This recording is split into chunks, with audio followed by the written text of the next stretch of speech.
नमस्ते बच्चों, मेरा नाम सीमा बानो, मैं श्री मल्लिकार्जुन हाई स्कूल में हिंदी शिक्षिका हूँ। बच्चों, आज हम 10वीं कक्षा के गद्य भाग ईमानदारों के सम्मेलन में यह गद्य भाग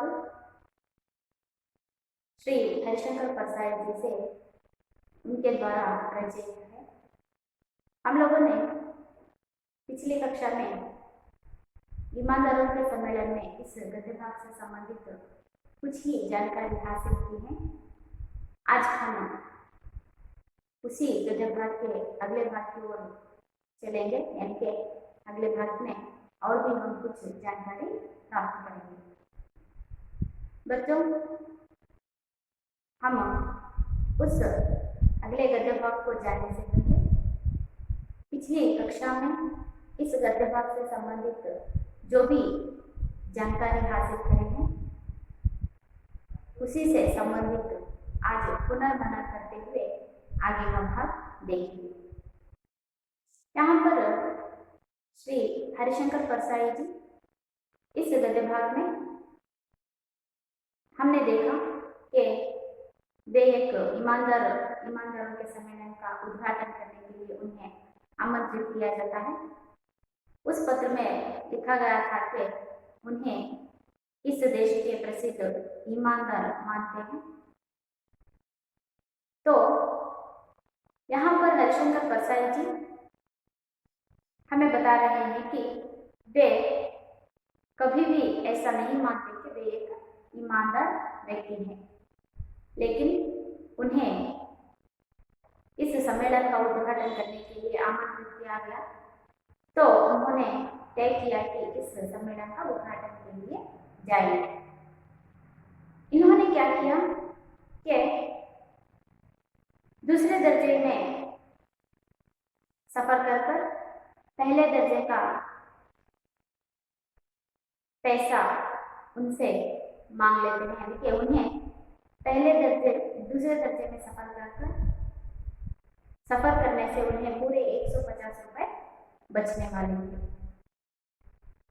तो इन्होंने दूसरे दर्जे में सफर किया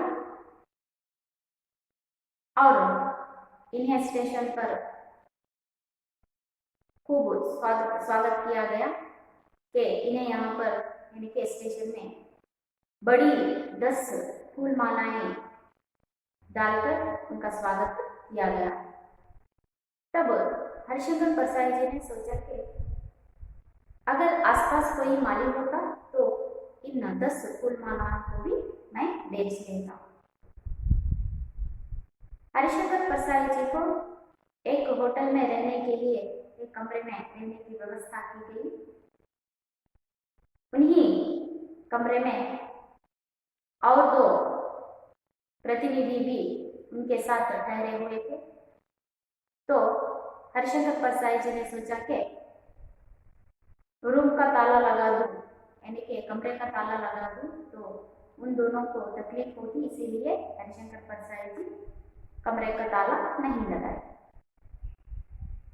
उद्घाटन बहुत शानदार हुआ। उद्घाटन में इन्होंने 1 घंटे तक भाषण दिया। तभी भाषण के बाद हरिशंकर परसाई जी कुछ लोगों के साथ बातचीत करते हुए चप्पलें पहनने के लिए, जहाँ पर चप्पलें को छोड़ा था, उन चप्पलों को पहनने के लिए वे वहां आए तो देखा कि वहां पर उनकी चप्पलें नहीं थी। बदले में फटी पुरानी चप्पलें थी। इन्होंने उन्हीं चप्पलों को पहन लिया। हरिशंकर परसाई जी के चप्पलें खो जाने की खबर उस सम्मेलन में फैल गई। उसी वक्त एक ईमानदार डेलीगेट यानी कि प्रतिनिधि हरिशंकर परसाई जी के कमरे में आए और आकर कहने लगे कि मैंने सुना है आपकी चप्पलें खो गई हैं, क्या आपकी चप्पलें खो गई हैं? तो मैंने जवाब दिया, हाँ मेरी चप्पलें खो गई थी। इतने बड़े समारोह में चप्पलों की अदली बदली तो हो ही जाती है। तो उन्होंने मुझे समझाते हुए कहा कि देखिए साहब, आप जब भी कोई सम्मेलन में जाएंगे या कि कोई भी समारोह में जाएंगे तो आप अपनी चप्पलों को एक जगह नहीं छोड़िए, क्योंकि एक चप्पल यहाँ पर छोड़िए तो दूसरी चप्पल 10 फीट दूर आप चप्पलें छोड़ेंगे तो चप्पलें चोरी नहीं होगी। एक ही जगह चप्पलें छोड़ेंगे तो कोई भी इसको पहन कर ले जाएगा। मैंने इसी तरह किया था। इसी बीच मैंने उस ईमानदार डेलीगेट के पैरों को देखा तो उनके पैरों में मेरी ही चप्पलें थी। वे मेरे पाँव को देख रहे थे, क्योंकि जो फटी पुरानी चप्पलों को मैंने पहना था वह चप्पलें उन्हीं की थी। मैं उनके पैर में डाले हुए चप्पलों को देख रहा था, वे मेरे पैरों में है चप्पलों को देख रहे थे। बहुत करके वे चप्पल उन्हीं के थे। अच्छा, मैंने वहां से ईमानदार डेलीगेट वहां से निकल गए तो मैंने कमरे में आकर देखा कि एक चादर गायब थी। मैंने आयोजनकर्ताओं से कहा कि मेरी एक चादर गायब हो गई है, तो उन्होंने मुझे कहा कि होटल वालों ने धुलवाने के लिए ले गए होंगे, दूसरी आ जाएगी, ऐसा उन्होंने कहा, लेकिन दूसरी चादर नहीं आई। और देखा, दूसरे दिन देखा कि दोनों चादरें गायब थी। गोष्ठी में जाने के लिए मैंने धूप का चश्मा देखा, शाम को ही था, लेकिन गोष्ठी में जाने के लिए मैंने देखा तो धूप का चश्मा भी गायब हो चुका था। मैं बिना धूप के चश्मे के ही उस सम्मेलन की गोष्ठी में भाग ले लिया। मैं अपना चश्मा ढूंढ रहा था, तभी मेरे कमरे के बगल वाले कमरे से जोर जोर से शोर होने की आवाज आ रही थी कि मेरा ब्रीफकेस कोई ले गया है, ब्रीफकेस चोरी हो गया है। तभी मैंने जाकर देखा कि उन्हें पूछा कि ब्रीफकेस में पैसे तो नहीं थे। उन्होंने कहा नहीं, ब्रीफकेस में पैसे नहीं थे, उसमें कुछ कागजात थे। तो मैंने कहा कागजात थे तो आ जाएगा, आप चिंता मत कीजिए, आपका ब्रीफकेस आपको मिल जाएगा। ऐसा कहते हुए मैं बिना धूप का चश्मा पहने गोष्ठी में जाकर बैठ गया। बच्चों, हम लोगों ने पिछली कक्षा में यहाँ तक देखा था, अब हम आगे बढ़ेंगे। मैं गद्य का वाचन करती हूँ, आप सब ध्यानपूर्वक सुनिए। वह धूप का चश्मा लगाए थे, मुझे याद था एक दिन पहले वह धूप का चश्मा नहीं लगाए थे। मैंने देखा जो चश्मा वो लगाए थे वो मेरा ही था।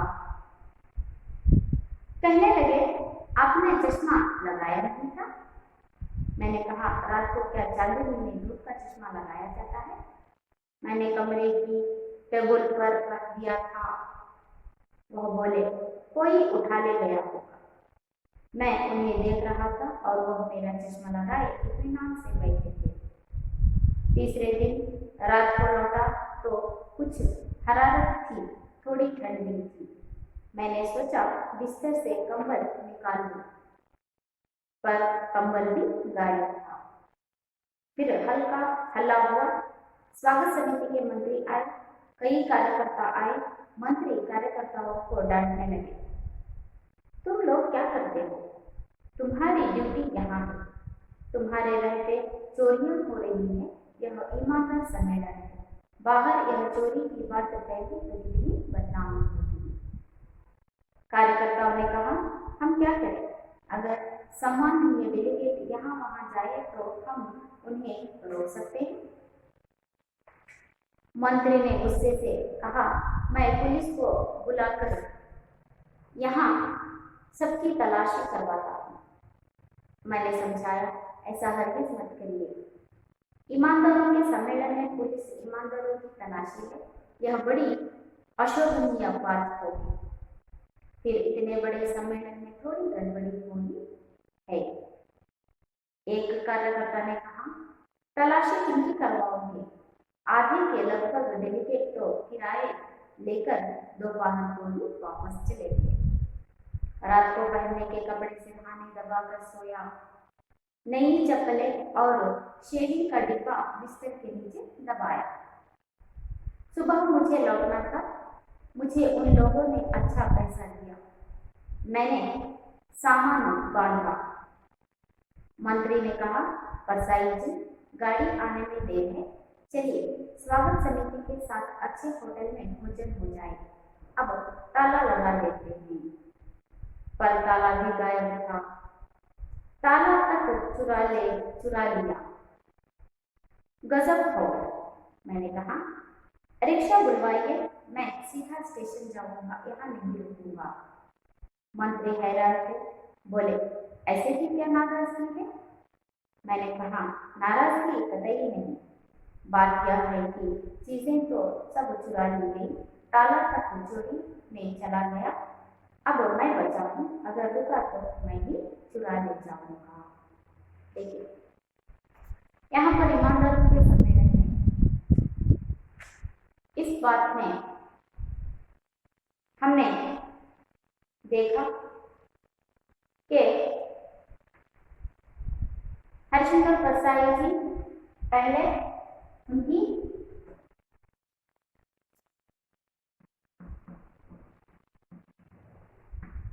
चप्पलें खो गई, बाद में चादर, और तीसरे दिन उन्होंने देखा कि धूप का चश्मा।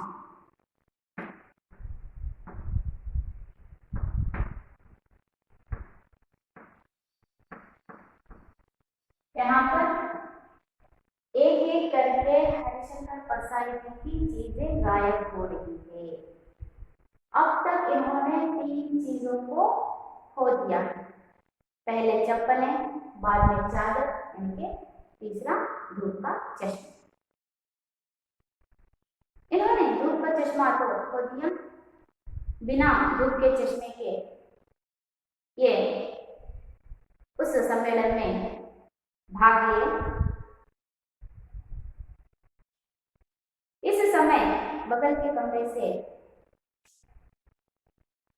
मैं बिना धूप का चश्मा लगाए बैठक में पहुंच गया। हरिशंकर परसाई जी बिना धूप का चश्मा लगाए उस सम्मेलन में भाग लिए। बैठक में 15 मिनट चाय की छुट्टी हुई।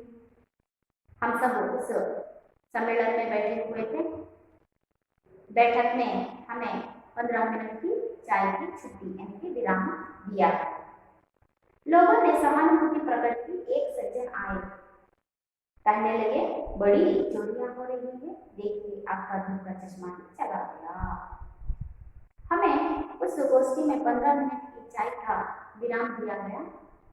सभी उस समय सभी आकर बहुत ही सहानुभूति प्रकट कर रहे थे। अरे हरिशंकर परसाई जी, आप तो इस सम्मेलन के उद्घाटन के रूप में आए हुए थे, आपके बहुत से चीज यहाँ से गायब हो गए, ऐसा हमने सुना है। ऐसा कहते हुए बहुत से लोग हमें सहानुभूति प्रकट कर रहे थे। उन्हीं के बीच एक ईमानदार डेलीगेट आए और मुझे कहने लगे कि बड़ी चोरियां हो रही है। अरे परसाई जी, इस सम्मेलन में कितनी चोरियां हो रही है, देखिए आपका धूप का चश्मा भी कोई चुरा लिया है। ऐसा वहां पर आए हुए एक सज्जन मुझे बताया। ನಾನು ಆ ಒಂದು ಗೋಷ್ಠಿಯಲ್ಲಿ ಕೂಲಿಂಗ್ ಕ್ಲಾಸ್ ಅನ್ನ ಹಾಕ್ಕೊಳ್ತೇನೆ ಅಂತಂದ್ರೆ ನನ್ನ ಕೂಲಿಂಗ್ ಕ್ಲಾಸ್ ಕಳೆದೋಗ್ಬಿಟ್ಟಿತ್ತು. ಅದಿಲ್ಲದೇನೆ ನಾನೇನ್ ಮಾಡಿದೆ, ಆ ಒಂದು ಸಮಾರಂಭದಲ್ಲಿ ಭಾಗಿಯಾದೆ. ನಮಗೆ 15 ನಿಮಿಷಗಳ ಕಾಲ ಟೀ ಕುಡಿಯುವಂತಹ ವಿರಾಮವನ್ನು ಕೊಡಲಾಯಿತು. ಆ ಒಂದು ವಿರಾಮದ ಸಮಯದಲ್ಲಿ ಬಹಳಷ್ಟು ಜನ ಬಂದು ನನಗೆ ಸಾಂತ್ವನವನ್ನು ಹೇಳ್ತಾ ಇದ್ರು. ಅರೆ ಪರ್ಸಾಯಿಜಿ ಅವರೇ, ನೀವು ಬಂದು ಬಹಳಷ್ಟು ವಸ್ತುಗಳನ್ನು ಇಲ್ಲಿ ಕಳ್ಕೊಂಡ್ಬಿಟ್ಟಿದ್ದೀರಾ ಅಂತ ಹೇಳ್ಬಿಟ್ಟು ಬಹಳಷ್ಟು ಜನ ನನಗೆ ಸಾಂತ್ವನವನ್ನು ಕೊಡ್ತಾ ಇದ್ರು. ಅಂತವರ ಮಧ್ಯದಲ್ಲಿ ಒಬ್ಬ ಸಜ್ಜನರು ಒಬ್ಬ ವ್ಯಕ್ತಿ ಬಂದು ನನಗೆ ಹೇಳಿದ್ರು, ಅಯ್ಯೋ ಈ ಒಂದು ಸಮಾರಂಭದಲ್ಲಿ ಎಷ್ಟೆಲ್ಲ ಕಳ್ತನ ಆಗ್ತಾ ಇದೆ ನೋಡಿ, ಈಗ आपका धूप का चश्मा ही खो गया है, ನಿಮ್ಮ ಕೂಲಿಂಗ್ ಗ್ಲಾಸ್ ಸಹ ಇಲ್ಲಿ ಕಳ್ಕೊಂಡ್ಬಿಟ್ಟಿದೆ ಅಂತೇಳಿ ಅವ್ರು ಬಂದು ನನಗೆ ಹೇಳ್ತಾ ಇದ್ರು. वह धूप का चश्मा लगाए थे जो सज्जन मुझे सांत्वना देने के लिए आए हुए थे, वही सज्जन एक धूप का चश्मा लगाए हुए थे। मुझे याद है मैंने उनको कल भी देखा था कि एक दिन पहले वह धूप का चश्मा नहीं लगाए थे। जो सज्जन मुझे सांत्वना देने के लिए आए हुए थे, यानी कि मुझमें सहानुभूति दिखाने के लिए आए हुए थे, वह सज्जन कल यानी कि पिछले दिन वह धूप का चश्मा नहीं लगाए थे, लेकिन अब वह व्यक्ति धूप का चश्मा लगाए हुए थे। मैंने देखा जो चश्मा वो लगाए थे वो मेरा ही था। मैंने उसे गौर से देखा, मैंने उसे ध्यान से देखा, तो जो चश्मा वो सज्जन लगाए हुए थे वह बहुत करके ही मेरा ही था। देखिए यहाँ पर जो सज्जन मुझे सहानुभूति दिखाने के लिए आए हुए थे, जब वो मुझसे बात कर रहे थे तो मैंने देखा कि वे एक धूप का चश्मा लगाए हुए थे। मुझे याद है कि कल वो धूप का चश्मा नहीं लगाए थे, तो मैंने बहुत ध्यान से देखा, गौर से देखा, तो जो चश्मा वो लगाए हुए थे वह मेरा ही था। ಇಲ್ಲಿ ಹರಿಶಂಕರ್ ಪ್ರಸಾದ್ ಅವರಿಗೆ ಸಾಂತ್ವನವನ್ನು ನೀಡುವಂತಹ ಸಂದರ್ಭದಲ್ಲಿ ಬಂದಂತಹ ಆ ಒಬ್ಬ ವ್ಯಕ್ತಿ ಕೂಲಿಂಗ್ ಗ್ಲಾಸ್ ಅನ್ನು ಹಾಕೊಂಡಿದ್ದರು. ಅದು ನೋಡಿದ ತಕ್ಷಣನೇ ಆ ವ್ಯಕ್ತಿಯನ್ನ ನೋಡಿದ ತಕ್ಷಣನೇ ನನಗೆ ನೆನಪು ಬಂತು, ನೆನ್ನೆಯ ದಿನ ಅಂದ್ರೆ ಇಂದಿನ ದಿನ ಅವರು ಕೂಲಿಂಗ್ ಗ್ಲಾಸ್ ಅನ್ನು ಹಾಕಿರ್ಲಿಲ್ಲ, ಆದರೆ ಇವತ್ತು ಅವರು ಕೂಲಿಂಗ್ ಗ್ಲಾಸ್ ಅನ್ನು ಹಾಕಿದ್ರು. ನಾನೇನ್ ಮಾಡಿದೆ, ಬಹಳ ಜ್ಞಾನದಿಂದ ಅವರನ್ನೇ ನಾನು ಗಮನವಿಟ್ಟು ನೋಡಿದಾಗ ನನಗೆ ಗೊತ್ತಾಯಿತು ಅವರು ಹಾಕೊಂಡಿರುವಂತಹ ಆ ಕೂಲಿಂಗ್ ಗ್ಲಾಸ್ ಬೇರೆ ಯಾರ್ದು ಅಲ್ಲ, ನನ್ನದೇ ಒಂದು ಕೂಲಿಂಗ್ ಗ್ಲಾಸ್ ಅನ್ನು ಹಾಕೊಂಡು ನನಗೆ ಅವರು ಸಾಂತ್ವನವನ್ನು ಹೇಳಲಿಕ್ಕೆ ಬಂದಿದ್ರು. कहने लगे, वह सज्जन आकर मेरे पास आकर कहने लगे, आपने चश्मा लगाया नहीं था? उन्होंने बताया कि आपने धूप का चश्मा नहीं लगाया था। मैंने कहा, रात को क्या चांदनी में धूप का चश्मा लगाया जाता है? मैंने कमरे में टेबल पर रख दिया था। उन्होंने कहा, क्या आपने धूप का चश्मा नहीं लगाया? और बंद ಹೇಳಿದ್ರು, ಯಾಕೆ ನೀವು ಆ ಕೂಲಿಂಗ್ ಗ್ಲಾಸ್ ಅನ್ನು ಹಾಕೊಂಡಿರ್ಲಿಲ್ವಾ ಅಂತ ಹೇಳಿದಾಗ ನಾನು ಹೇಳಿದೆ, मैंने कहा, रात को क्या चांदनी में धूप का चश्मा लगाया जाता है? रात्रि आकर ಕೂಲಿಂಗ್ ಗ್ಲಾಸ್ ಹಾಕೊಂಡು ಮಲಗ್ತಾ ಇದ್ರಿ, मैंने उसको अपने टेबल पर रख दिया था, ನಾನು ಅದನ್ನು ನನ್ನ ರೂಮಿನ ಟೇಬಲ್ ಮೇಲೆ ಇಟ್ಟಿದ್ದೆ. वह बोले, ನಾನು ಇದನ್ನು ಹೇಳಿದ ತಕ್ಷಣನೇ ಅವ್ರು ನನಗೆ ಹೇಳಿದ್ರು, ಏನು कोई उठा ले गया होगा। ಓ, ಹಾಗಾದ್ರೆ ನೀವು ರಾತ್ರಿ ಅದನ್ನ ಟೇಬಲ್ ಮೇಲೆ ಇಟ್ಟಿದ್ದೀರಾ, ಹಾಗಾದ್ರೆ ಟೇಬಲ್ ಮೇಲಿಂದ ಯಾರಾದ್ರೂ ಎತ್ಕೊಂಡು ಹೋಗಬಹುದು। उन्होंने कहा, अरे आपको रात में चश्मा नहीं लगाया था? तो मैंने कहा, कोई चांदनी में चश्मा पहनता है? तो उन्होंने कहा, ओ कोई उठा ले गया होगा, याराद्ರೂ ಅದನ್ನ ಎತ್ಕೊಂಡು ಹೋಗಿರಬಹುದು। मैं उन्हें देख रहा था और वो मेरा चश्मा लगाए इत्मीनान से बैठे थे। मैं उन्हें ही देख रहा था क्योंकि जो व्यक्ति जो सज्जन थे वह मेरा चश्मा लगाए हुए इत्मीनान से बैठे हुए थे, बहुत शांत रूप से वो बैठे हुए थे, तो मैं उन्हें ही देख रहा था। ಅವರು ನನ್ನ ಚಶ್ಮವನ್ನು ಹಾಕಿದ್ರೆ ನನ್ನ ಒಂದು ಕನ್ನಡಕವನ್ನು ಹಾಕೊಂಡು ಬಹಳ ನಿಶ್ಚಿಂತೆಯಾಗಿ ಕುತ್ಕೊಂಡಿದ್ದು ನಾನು ಅವರನ್ನೇ ಗಮನಿಸ್ತಾ ಇದ್ದೆ। तीसरे दिन रात को लौटा तो कुछ हरारत थी, थोड़ी ठंड भी थी। तीसरे दिन, दूसरे दिन, अब तीसरे दिन मैं कमरे में लौटा तो थोड़ी ठंड भी थी और थोड़ी हरारत भी थी। थोड़ी हरारत भी हो रही थी, थोड़ी ठंड भी हो रही थी। मैंने सोचा बिस्तर से कंबल निकाल लूँ, मैंने सोचा बिस्तर से कंबल निकाल लूँ, पर कंबल भी गायब था। ಮೂರನೇ ದಿನ ನಾನು ಬಂದು ವಿರಾಮವನ್ನು ತಗೊಳ್ಳೋದಕ್ಕೆ, ವಿಶ್ರಾಂತಿಯನ್ನು ಪಡ್ಕೊಳ್ಳೋದಕ್ಕೆ ನಾನು ಕೋಣೆಗೆ ಬಂದೆ, ಅಂತಂದರೆ ಆ ರೂಮಿಗೆ ಬಂದೆ. ಬಂದು ವಿಶ್ರಾಂತಿಯನ್ನು ಪಡೆಯೋದಕ್ಕೋಸ್ಕರ ಅಂದರೆ ಸ್ವಲ್ಪ ಶೆಕೆನೂ ಆಗ್ತಾ ಇತ್ತು. ಹರಾರತ್ मतलब होता है ಶೆಕೆ, ಶೆಕೆನೂ ಆಗ್ತಾ ಇತ್ತು, ಸ್ವಲ್ಪ ಚಳಿನೂ ಆಗ್ತಾ ಇತ್ತು. ಅದಕ್ಕೆ ನಾನೇನು ಮಾಡಿದೆ, ಕಂಬಳಿಯನ್ನು ಹೊತ್ಕೊಳ್ಳೋಣ ಅಂತ ಹೇಳ್ಬಿಟ್ಟು ನಾನು ಕಂಬಳಿಯನ್ನು ತಗೊಂಡು ಹೋಗ್ತೇನೆ ಎಂಬಲ್ಲ कंबल भी गायब थी। क्या गायब थी? कंबल भी गायब थी।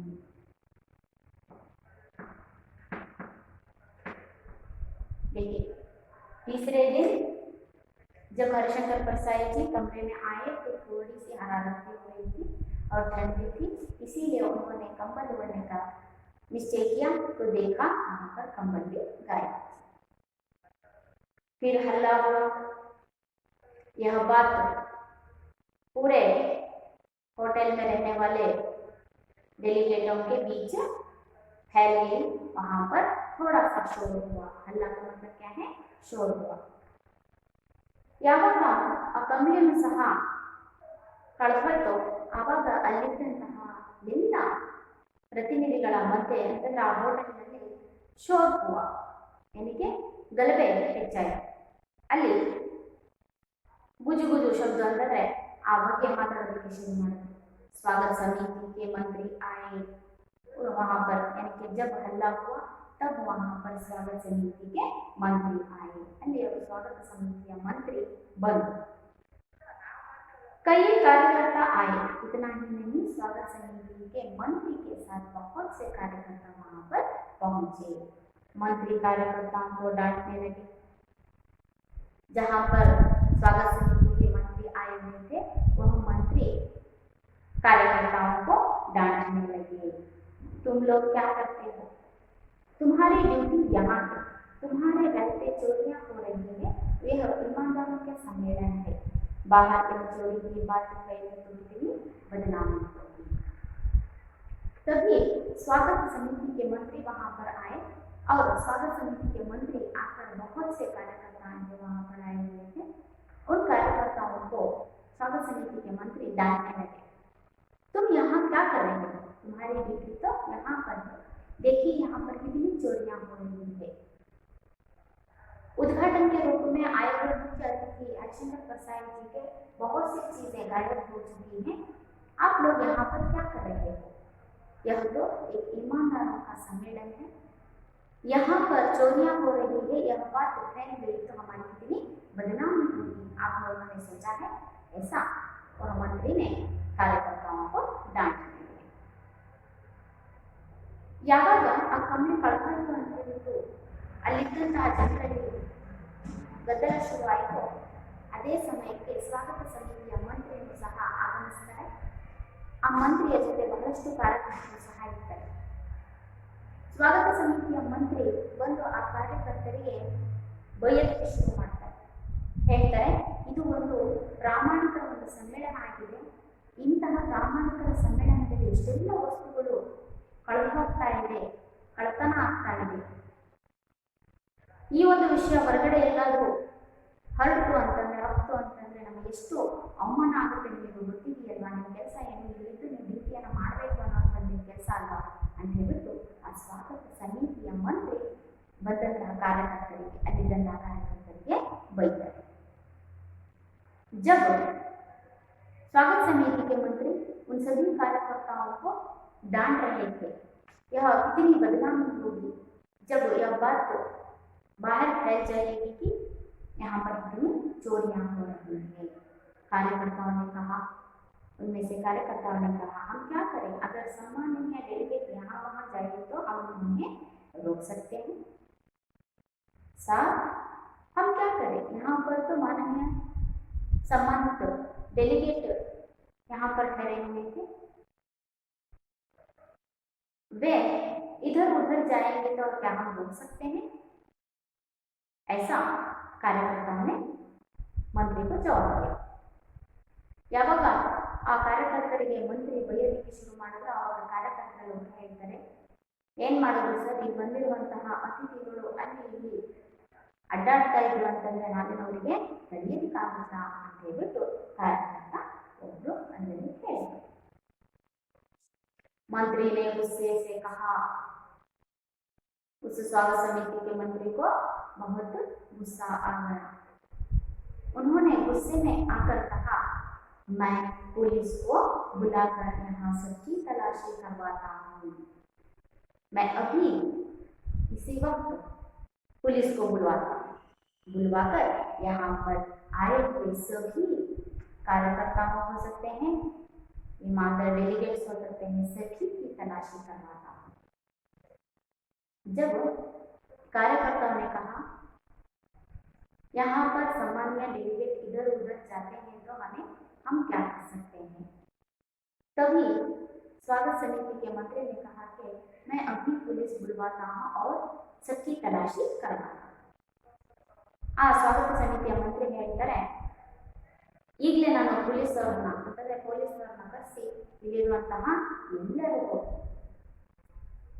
ನಾನು ತಲಾಶಿ करवाता हूँ, ಎಲ್ರಿಗೂ ನಾನು ತಲಾಶಿಯನ್ನು ಮಾಡಿಸ್ತೀನಿ ಅಂತ ಹೇಳ್ಬಿಟ್ಟು ಹೇಳಿದೆ। मैंने समझाया, तभी मैंने माननीय मंत्री जी को, स्वागत समिति के मंत्री जी को मैंने समझाया, उन्हें बताया ऐसा करके मत कीजिए मंत्री जी, पुलिस को बुलवाने का काम आप हरगिज मत कीजिए, कतई ऐसा काम नहीं कीजिए। ईमानदारों के सम्मेलन में पुलिस ईमानदारों की तलाशी ले, यह बड़ी अशोभनीय बात होगी। अरे मंत्री जी, आप कैसे बात कर रहे हैं, ऐसा हरगिज मत कीजिए। यह तो एक ईमानदारों का सम्मेलन है, ईमानदारों के सम्मेलन में आए हुए ईमानदार लोगों की तलाशी ले, यह बहुत ही अशोभनीय बात होगी। मेरी बात मानिए, आप पुलिस को नहीं बुलाइए, फिर इतने बड़े सम्मेलन में थोड़ी गड़बड़ी हो ही जाती है। आप तो इतना बड़ा सम्मेलन कर रहे हैं, इस बड़े सम्मेलन में थोड़ी सी गड़बड़ी तो हो ही जाती है। आप मेरी बात मानिए, आप पुलिस को मत बुलाइए, ऐसा मैंने मंत्री को समझाया। आ मंत्री ಸಿಟ್ಟು ಬಂದು ಪೊಲೀಸ್ನವರನ್ನ ಕರೆಸ್ತೀನಿ ಅಂತ ಹೇಳಿದಾಗ ಮಧ್ಯದಲ್ಲಿ ನಾನು ಪ್ರವೇಶವನ್ನು ಮಾಡಿ ಹೇಳಿದೆ, ಬೇಡ ಮಂತ್ರಿ, ನೀವು ಈ ಒಂದು ಸಮಾರಂಭದಲ್ಲಿ ಪೊಲೀಸ್ನವರನ್ನ ಕರೆಸಿದ್ರಿ ಅಂತಂದ್ರೆ ನಿಮ್ಮ ಹೆಸರೇ ಇದೆ, ಈ ಒಂದು ಸಮಾರಂಭದ ಹೆಸರೇನು, ಪ್ರಾಮಾಣಿಕರ ಒಂದು ಸಮ್ಮೇಳನವನ್ನು ಇಲ್ಲಿ ನಾವು ಮಾಡ್ತಾ ಇದ್ದೀರಾ, ಇಂತಹ ಅದ್ಭುತವಾದಂತಹ ಪ್ರಾಮಾಣಿಕರ ಒಂದು ಸಮ್ಮೇಳನದಲ್ಲಿ ಪೊಲೀಸ್ನವರು ಬಂದು ಪ್ರಾಮಾಣಿಕವಾದಂತಹ ಪ್ರತಿನಿಧಿಗಳನ್ನ ನೋಡುವಂಥದ್ದು, ಮಾತಾಡಿಸುವಂಥದ್ದು, ವಿಚಾರಣೆ ಮಾಡುವಂಥದ್ದು ಅಂತಂದ್ರೆ ಬಹಳಷ್ಟು ಅಗೌರವದ ಮಾತಾಗುತ್ತೆ। ಅಷ್ಟೇ ಅಲ್ಲ, ಇಷ್ಟೊಂದು ದೊಡ್ಡ ಸಮಾರಂಭದಲ್ಲಿ ಸ್ವಲ್ಪ ತಪ್ಪುಗಳು ಆಗುವಂಥದ್ದು ಸಹಜನೇ। ಹಾಗಾಗಿ ನನ್ನ ಮಾತನ್ನು ನೀವು ಕೇಳಿ, ನೀವು ಪೊಲೀಸ್ನವ್ರನ್ನ ಈ ಒಂದು ಸಮಾರಂಭಕ್ಕೆ ಬರೋದಕ್ಕೆ ಅವಕಾಶವನ್ನ ಮಾಡಿಕೊಡ್ಬೇಡಿ ಅಂತ ಹೇಳ್ಬಿಟ್ಟು ನಾನೇನು ಮಾಡಿದೆ, स्वागत समिति मंत्री के समाधान उस स्वागत समिति के मंत्री को मैंने समझाया कि इतने बड़े सम्मेलन में थोड़ी सी गड़बड़ी तो हो ही जाती है, आप मेरी बात मानिए, आप कतई कभी भी इस सम्मेलन में उस पुलिस को बुलाने का काम नहीं कीजिए। एक कार्यकर्ता ने कहा, जब मैं स्वागत समिति के मंत्री को समझा रहा था कि पुलिस ना बुलाइए, तो तभी एक कार्यकर्ता ने कहा, तलाशी किनकी करवाएंगे, आधे के लगभग डेलीगेट तो किराया लेकर दोपहर को ही वापस चले गए। जब मैं स्वागत समिति के मंत्री से कहा कि आप पुलिस ना बुलाए, तो उनमें से एक कार्यकर्ता ने कहा, आप पुलिस बुलाने से कोई फायदा नहीं, क्योंकि आधे से डेलीगेट किराया लेकर दोपहर को ही यहाँ से निकल गए, आप किसकी तलाशी करवाओगे, ऐसा उस एक कार्यकर्ता ने कहा। ನಾನು ಪೊಲೀಸ್ನವರ ಕರೆಸೋದು ಬೇಡ, ಇಷ್ಟೊಂದು ದೊಡ್ಡ ಸಮಾರಂಭದಲ್ಲಿ ಸ್ವಲ್ಪ ಅಲ್ಪ ತಪ್ಪುಗಳಾಗುವಂಥದ್ದು ಸಹಜ ಅಂತಿದ್ರು ಅಂದಾಗ ಒಬ್ಬ ಕಾರ್ಯಕರ್ತರು ಏನು ಮಾಡಿದ್ರು, ಪೊಲೀಸ್ನವರು ಕರೆಸಿ ಉಪಯೋಗ ಇಲ್ಲ, ಯಾಕೆ ಅಂತಂದರೆ ಬಹಳಷ್ಟು ಪ್ರತಿನಿಧಿಗಳು ತಮ್ಮ ಹಣವನ್ನು ಪಡ್ಕೊಂಡು ಮಧ್ಯಾಹ್ನನೇ ಇಲ್ಲಿಂದ ಹೊರಟು ಬಿಟ್ಟಿದ್ದಾರೆ, ಯಾರ ಒಂದು ತಲಾಶೆಯನ್ನು ನೀವು ಮಾಡಿಸ್ತೀರಾ, ಯಾರಿಗೆ ವಿಚಾರಣೆಯನ್ನು ಮಾಡಿಸ್ತೀರಾ ನೀವು ಅಂತ ಹೇಳ್ಬಿಟ್ಟು ಒಬ್ಬ ಕಾರ್ಯಕರ್ತ ನನಗೆ ಅವರಿಗೆ ಹೇಳಿದರು। रात को पहनने के कपड़े सिरहाने दबाकर सोया। मैं अपने कमरे में वापस आया। कमरे में आकर सवेरे मुझे निकलना था। कमरे में आकर मैंने पहनने के कपड़े, यानी कि कल पहनने के कपड़े मैंने क्या किया, सिरहाने दबाकर सो और नई चप्पलें और शेविंग का डिब्बा बिस्तर के नीचे दबाया। मुझे लगा अगर मैं बाकी चीजों को ऊपर कहीं भी रख देता हूँ तो बचे हुए चीज भी गायब हो जाएंगे। इसीलिए मैंने क्या किया, जो पहनने के कपड़े थे, जो कल पहनने के कपड़े थे, उसको मैंने सिरहाने दबा दिया और नई चप्पलें, मैंने नई चप्पलें खरीदी थी, उन नई चप्पलों को शेविंग डिब्बे को मैंने क्या किया, बिस्तर के नीचे दबा दिया। ನನಗೆ ಅನಿಸ್ತು ನಾಳೆ ನಾನು ವಾಪಸ್ ತನ್ನ ಊರಿಗೆ ಹೋಗಬೇಕಾಗಿತ್ತು.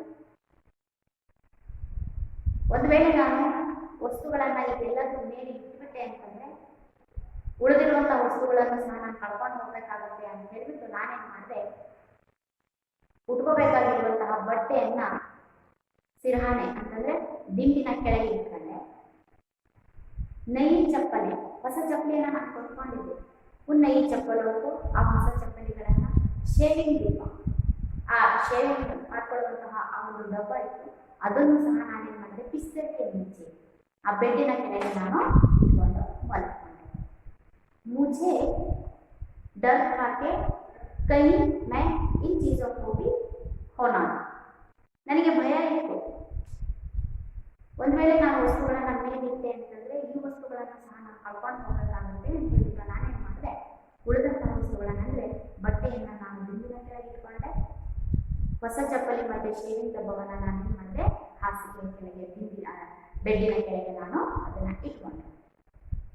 सुबह मुझे लौटना था, सुबह हो गई, मुझे अब अपने गांव लौटना था। मुझे उन लोगों ने अच्छा पैसा दिया। जब मैं अपने गांव को लौट रहा था तो उस समय लड़के मंत्री ने मुझे ऐसे किए, मैंने सामान बांध दिया। अब मैं निकलने ही वाला था। ಬೆಳಗ್ಗೆ ಆಯಿತು, ಆ ಸ್ವಾಗತ ಸಮಿತಿಯ ಮಂತ್ರಿ ನನಗೆ ಹಣವನ್ನು ಕೊಟ್ಟು ನಾನು ನನ್ನ ಲಗೇಜ್ ಅನ್ನು ಪ್ಯಾಕ್ ಮಾಡಿಕೊಂಡು ಹೋಗೋದಕ್ಕೆ ರೆಡಿ ಆದೆ. मंत्री ने कहा अब मैं निकलने ही वाला था। तभी स्वागत समिति के मंत्री ने मुझे कहा, परसाई जी गाड़ी आने में देर है। अब मैं निकलने ही वाला था। तभी स्वागत समिति के मंत्री ने कहा, परसाई जी गाड़ी आने में देर है। परसाई जी आप इतनी जल्दी क्यों कर रहे हैं, गाड़ी आने में तो अभी देर है। चलिए स्वागत समिति के साथ अच्छे होटल में भोजन हो जाए, अब ताला लगा देते हैं।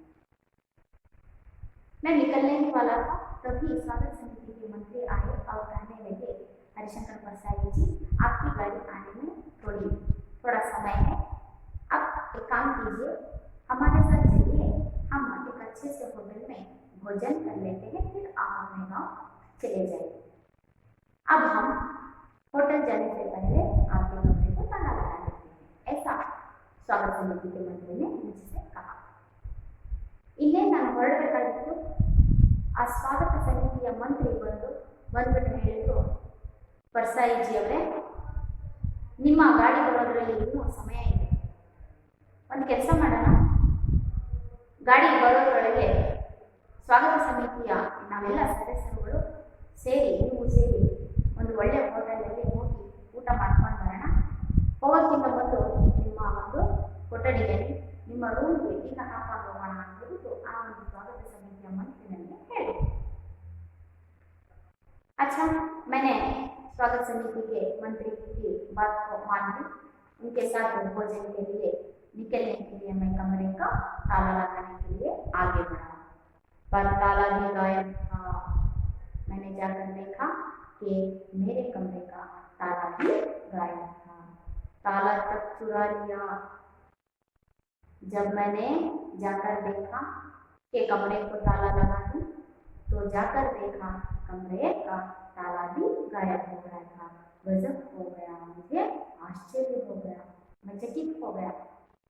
अरे ताला तक नहीं छोड़ा, इस कमरे का ताला भी चुरा ले गए हैं। मैंने कहा, जब ताला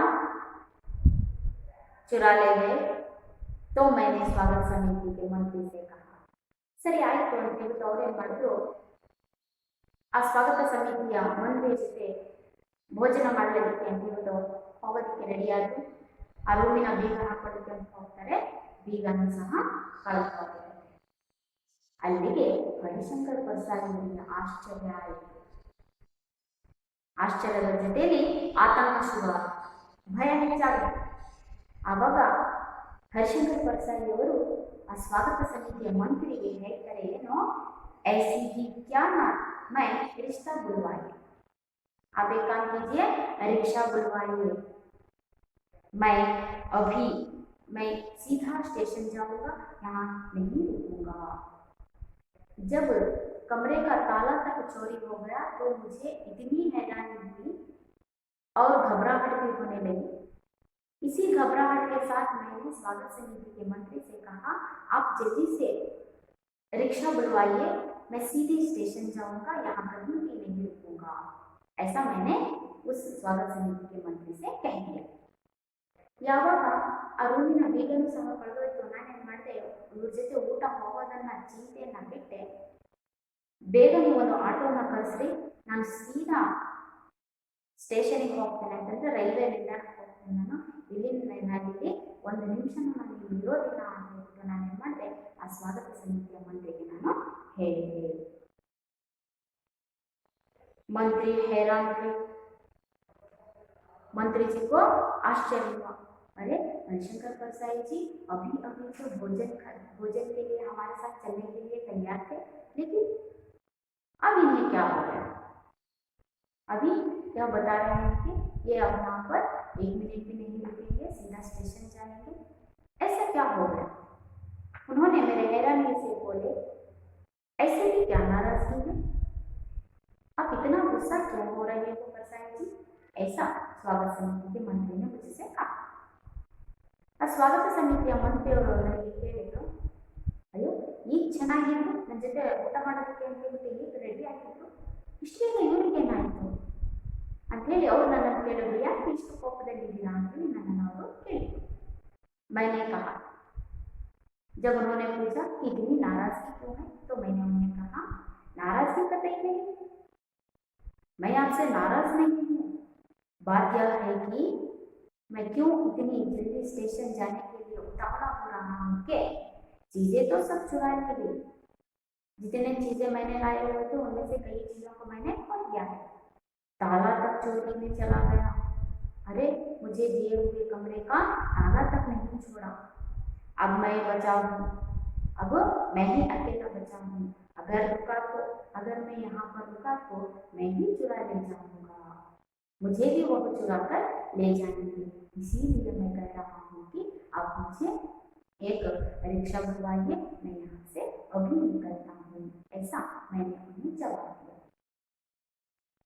देखिए, ಯಾವಾಗ ಅಯ್ಯೋ ಈಗ ಚೆನ್ನಾಗಿದ್ರೆ ಯಾಕೆ ಇಷ್ಟು ಕೋಪದಲ್ಲಿದ್ದೀರಾ ಅಂತ ಹೇಳ್ಬಿಟ್ಟು ಆ ಮಂತ್ರಿ ನನಗೆ ಕೇಳಿದಾಗ ನಾನು ಹೇಳಿದೆ, ಅಯ್ಯೋ ನಾನು ಕೋಪದಲ್ಲಿಲ್ಲ, ನೋಡ್ರಿ ಇಲ್ಲಿವರೆಗೂ ನಾನು ಬಂದಂಥ ಸಮಯದಲ್ಲಿ ಬಹಳಷ್ಟು ವಸ್ತುಗಳನ್ನು ನಾನು ಕಳ್ಕೊಂಡ್ಬಿಟ್ಟಿದ್ದೀನಿ, ನನಗೆ ಕೊಟ್ಟಿರುವಂತಹ ರೂಮಿನ ಬೀಗನೂ ಸಹ ಬಿಟ್ಟಿಲ್ಲ, ಅದನ್ನು ಸಹ ಕಳ್ತನ ಮಾಡ್ಕೊಂಡಿದ್ದಾರೆ, अब मैं बचा हूँ, ಈಗ ನಾನು ಒಬ್ಬನೇ ಉಳ್ಕೊಂಡಿರು ಅಂತ ಅಗರ್ मैं यहाँ पर रुका, ಒಂದು ವೇಳೆ ನಾನು ಇಲ್ಲಿ ತಂದುಬಿಟ್ಟೆ ಇದ್ದೆ ಅಂತ ನನ್ನ ಜೊತೆ ಇದ್ದೆ ಅಂತಂದ್ರೆ मैं भी चुरा ले जाऊंगा, ಅವ್ರು ನನ್ನನ್ನು ಕಳ್ತನ ಮಾಡ್ಕೊಂಡು ಹೋಗ್ಬಿಡ್ತಾರಪ್ಪ, ದಯವಿಟ್ಟು ನನಗೆ ಇರೋದಕ್ಕೆ ನೀವು ಒತ್ತಾಯವನ್ನು ಮಾಡಬೇಡಿ, ಜಲ್ದಿ से मुझे रिक्शा बुलवाइए, ಬೇಗ ಹೋಗ್ಬಿಟ್ಟು ಒಂದು ಆಟೋನ ತಗೊಂಡು ಕಳಿಸಿ, मैं यहाँ से स्टेशन जाऊंगा, ನಾನು ಇಲ್ಲಿಂದನೇ ನಮ್ಮೂರಿಗೆ ನಾನು ಹೊರಡ್ತೇನೆ ಅಂತ ಹೇಳ್ಬಿಟ್ಟು ಅವರು ಹೇಳಿದ್ರು.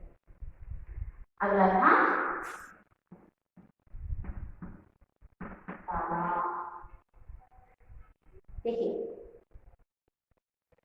हरिशंकर प्रसाद जी चप्पलें, चादर, झोपड़, चश्मा, कंबल, ताला, इन सभी चीजों को उन्होंने गवा दिया। यह एक ईमानदारों का सम्मेलन है।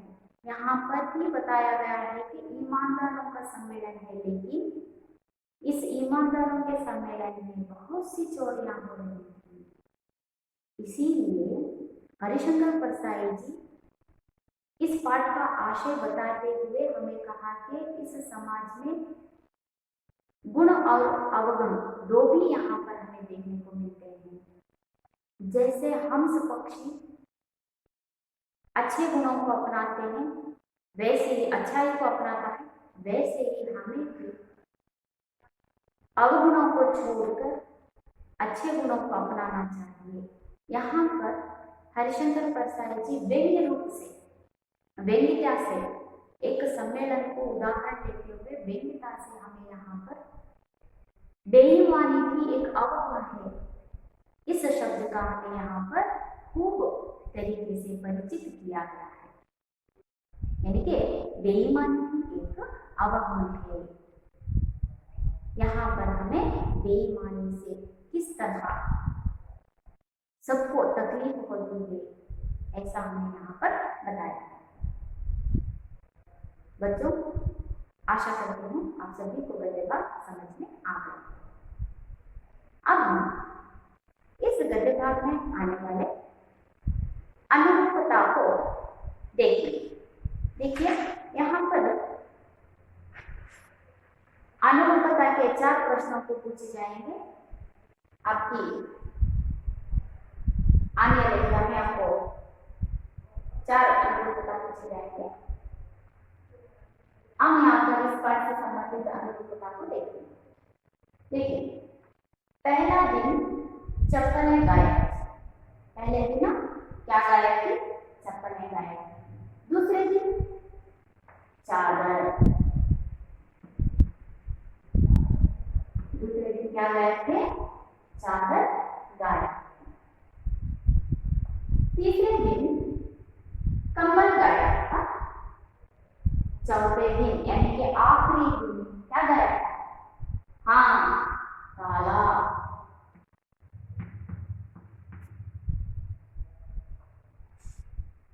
अगला प्रश्न है, रिक्शा 3 पहियों का वाहन। रिक्शा में कितने पहिए होते हैं? व्हील्स, पहिए हैं व्हील्स, चक्र। रिक्शा में 3 पहियों का वाहन। साइकिल में कितने पहिए होते हैं? हाँ, 2 पहिए। 2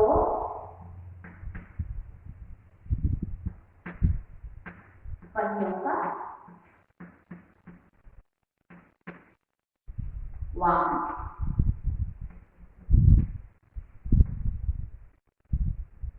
रेलगाड़ी पटरी।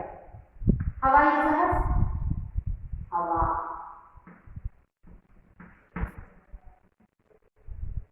रेलगाड़ी पटरी, हवाई जहाज हवा में आकाश।